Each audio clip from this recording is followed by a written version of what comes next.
1982, Mercedes W123 Reborn. Turbo diesel power meets timeless classic. Our journey begins in a dusty garage, face-to-face with a 1982 Mercedes-Benz W123 station wagon. The morning light streams through the windows, illuminating decades of dirt, rust, and faded paint. The car sits on jack stands, patina all over its classic Nordic blue body. Every dent and scratch tells a story of years on the road. Inside, the smell of old leather and engine oil lingers, a nostalgic aroma that brings back memories. Under the hood sits an empty engine bay. The 2.8-liter inline-six, good for only about 154 HP, is long gone, leaving engine space a cradle waiting to be filled by something far mightier. This W123 was originally built as a W123, a fuel-injected sedan wagon, with a smooth six-cylinder under the hood and the kind of ride that felt luxurious in its day. It was designed by Mercedes legends Bruno Sacco and Friedrich Geiger, car aimed at being an executive taxi in luxury clothing. In fact, the W123's legacy is almost unmatched. Nearly 2.7 million were produced between 1975 and 1986. They earned a reputation for being practically bulletproof. Some examples are still running as taxi cabs in Africa and the Middle East. Even the diesel versions have cult status. The 5-cylinder OM617 Diesel in the 300D became famous for sometimes exceeding 1 million miles with just routine care. That reliability is built into the DNA of the W123, and it's exactly what we intend to unleash alongside all the new power.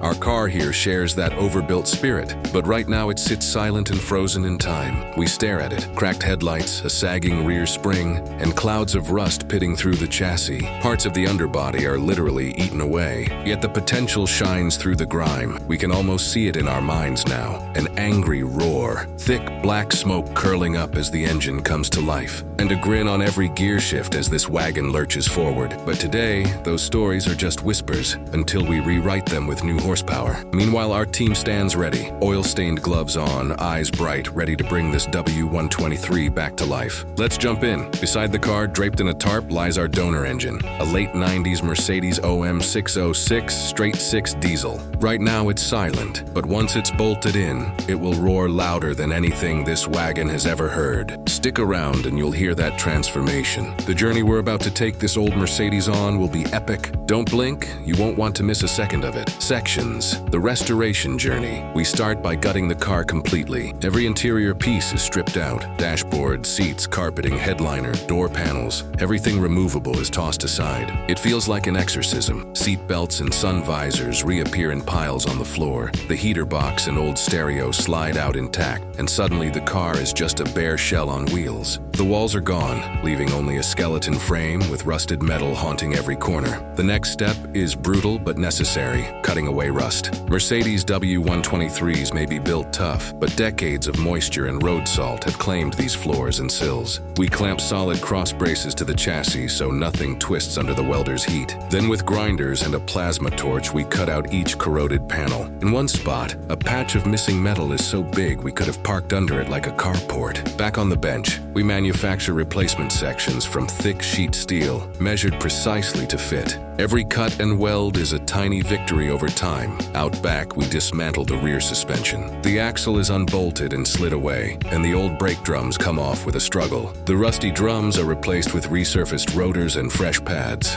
We swap the sagging leaf springs for fresh heavy-duty units, and already the chassis is sitting higher and firmer than before. Up front, the overhaul continues. The front struts and sway bar are removed and the old coil springs are pulled out. We bolt in new high-rate springs and matching Bilstein shocks.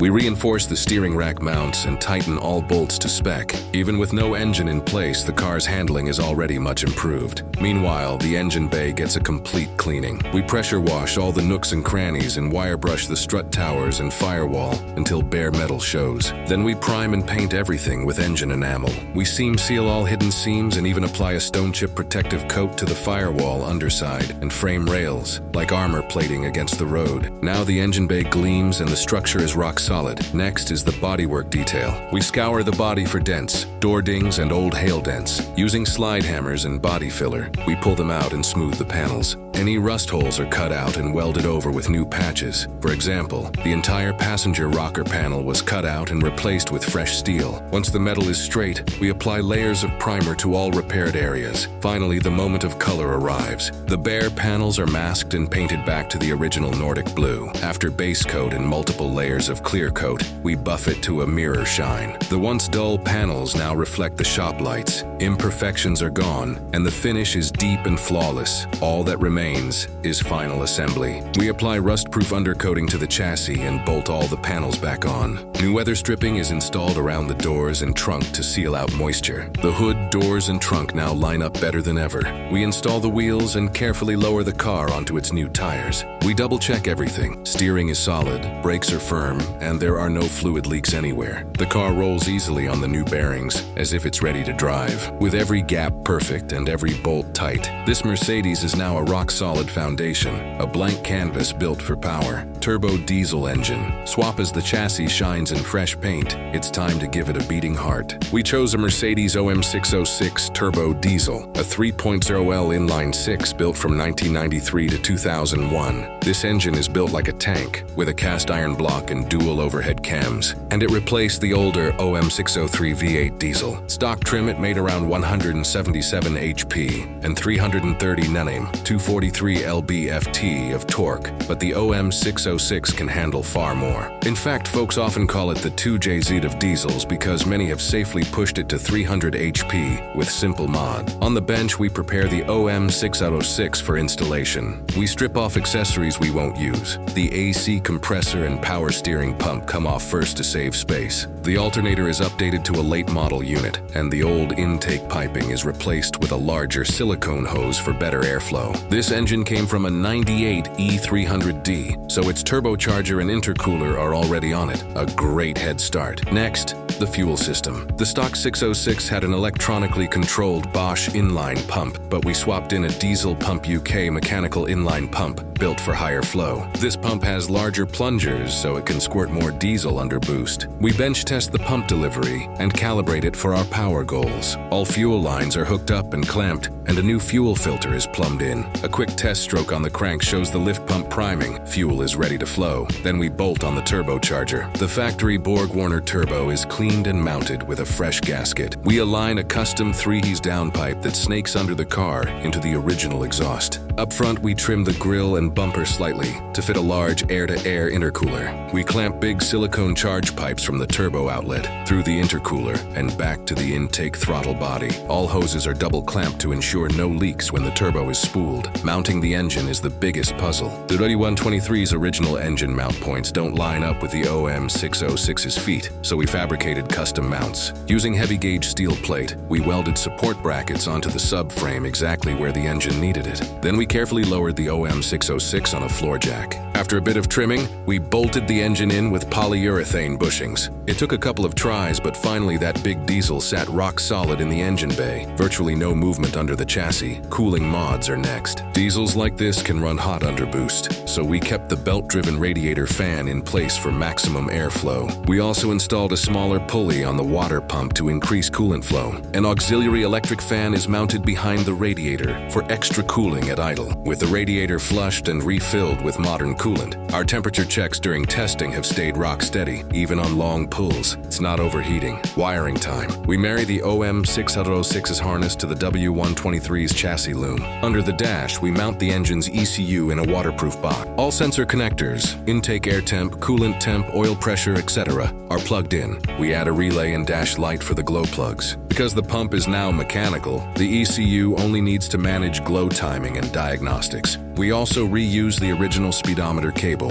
by hooking the W123's diff to the new transmission. A bench test of the key switch shows the pump ticking and the ECU waking up. No error codes. The OM606 is now integrated and ready. Lastly, the transmission. We opted for a Mercedes 5-speed manual, known to handle big torque. Custom adapter plate mates the OM606 to this gearbox's bell housing. We bolt the flywheel, clutch disc, and pressure plate from a 190E to the engine. Then we bolt the transmission up and connect it. The W123's original drive shaft end is splined into the new transmission output. Our shift linkage is modified to reach the 190E box. Now all 5 gears are available to put this power the ground. With engine and gearbox together, we're done with the mechanical swap. All that remains is assembly and the first start, final assembly, and drive reassembly time. With the OM606 and 5-speed in place, we bolt everything back on. Radiator hoses and fuel lines are attached. Coolant and oil are filled. We bleed the brake system with fresh DOT fluid. Front, the headlights, grille, and bumper snap back into place, and all trim is reattached. Underneath, the exhaust is fully connected. Every nut is torqued to spec. Every hose clamped. The car is buttoned up. Inside, we finish the cabin. The blue leather seats, now recovered, slide into place. The dash is bolted in with all gauges connected. We installed an extra boost gauge and an A-pillar pod so we can watch turbo pressure. For fun, we wired the horn button on the steering wheel to become the engine start button. We check every light, every wiper switch. The interior looks factory correct again, with only a hint of performance added. Cold start. The key is in the ignition. The crew holds their breath. We turn the key and the starter cranks. In an instant, the big OM606 rumbles to life at a throaty idle. The idle is rough and loud, pure diesel clatter, and immediately we know we succeeded. Tapping the throttle makes the turbo whistle to attention. The shop falls silent except for that powerful rumble. You can almost feel the torque. We let the engine warm up fully while watching the gauges. Oil pressure rises as expected. Coolant and temp stabilize. The idle smooths out a bit. We do a quick brake check. Roll back a few feet, lock the brakes, firm pedal, no leaks. Everything is ready. Finally, we prepare to drive. Out on the street, the transformation is obvious. We ease into first gear and crawl out of the shop. Already the chassis feels more alive. In second gear, we nail the throttle. The turbo surges and the car lurches forward hard. By third gear, we're already near 50 mph with ease. The old wagon, which once struggled in city traffic, now pulls strong from idle. The ride is smooth but firm. Our suspension work paid off. Test time, we take it to a highway on-ramp. In fourth gear at 3,000 RPM, we floor it. The speedometer climbs rapidly, 60, 70, it feels limitless. At 80 mph in fifth, the 606 barely touches 3,000 RPM. The fuel gauge needle barely budged. That's a far cry from the original engine's hull. As we pull over and let off, a hint of black smoke fades from the exhaust. All checks good. On the highway, it's stable and powerful. We just couldn't wipe the grin off our faces. Next, a cornering test. We find a sweeping curve. The car leans a bit under power, but it tracks clean. The fresh springs and shocks keep it planted. It actually handles better than stock. Brakes are on tap. From 60, we stomp the pedal and feel the ABS-free Merc dive and slow in a straight line. No pull, no fade. The new pads bite strong. We're crossing fingers behind the wheel that all our hard work holds up. So far, it's textbook. After a final loop, we pull into a rest stop. We shut the engine off and listen. Nothing but the wind. We pop the hood and admire the swap. The intercooler hose is warm. A few drops of water condense on the exhaust. Just condensation. We share high fives. It worked on the very first try. We sip water and take stock. The odometer barely moved, but we feel like we've conquered Everest. Let's tally the build. The numbers surprise us. Parts and paint only ran around $4,000 total. The cheap wagon shell, the junkyard diesel, body panels, paint, etc. Labor, well, we lost count after 350 hours. Still, at this cost, we've built something that a buyer could easily value at over $30,000, and the satisfaction can't be priced. Every bolt, every hour was worth the grin on our faces. As the night settles, we take one last look at the Mercedes star under the shop lights. This 1982 W123 started life as a reliable classic, and now it has been reborn with a 90s diesel soul. From rusted relic to turbocharged road warrior, the journey is complete. We hope watching this build got you as pumped as we are. Thanks for joining us. Remember, the old car in your garage might just be waiting for a new heart.